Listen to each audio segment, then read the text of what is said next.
This well is on a piece of property like that. The surface owner is not the mineral owner.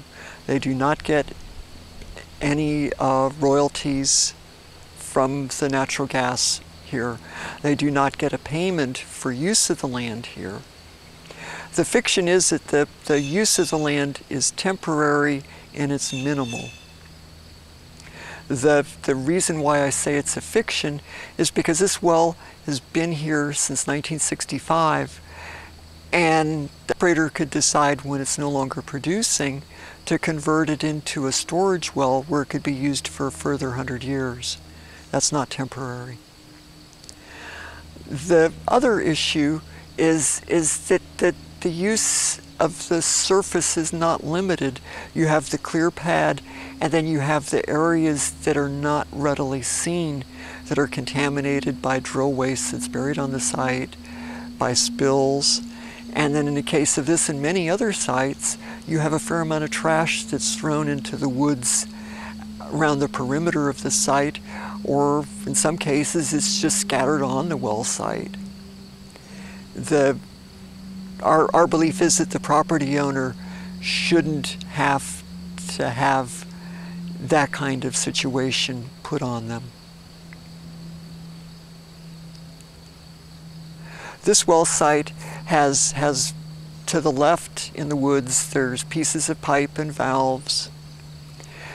To the right, there's exposed pit waste. And further to the right, where we believe there was, down the hillside, the original pit for this well.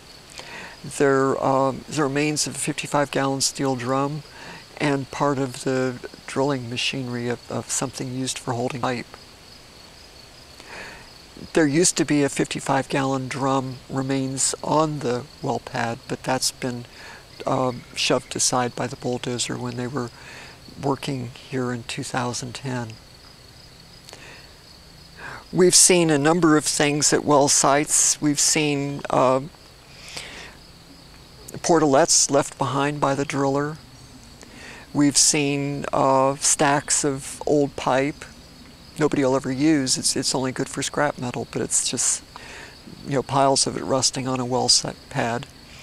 We've seen empty containers, either thrown in the woods or on the well pad. The empty containers would be like a gallon jug of oil for a diesel motor, a gallon jug of bar oil for the chainsaws used for cutting the timber for the pad, clear the pad. We've seen empty kitty litter containers, old tires, diapers, bricks, and then there's the cast-off machinery from the well operators. They'll replace a tank and they'll leave the old tank on the site. They'll decide they no longer need the ladder to the tank, so they'll just toss it to the side. Separators, they're not using that anymore, they'll just push it over. If the operator owns the property, or if the operator is leasing from a mineral owner who also owns the surface and that's agreeable with that owner, then there's no problem. The issue is that this kind of activity is not sanctioned by the surface owner and is inflicted on the surface owner by the well operator.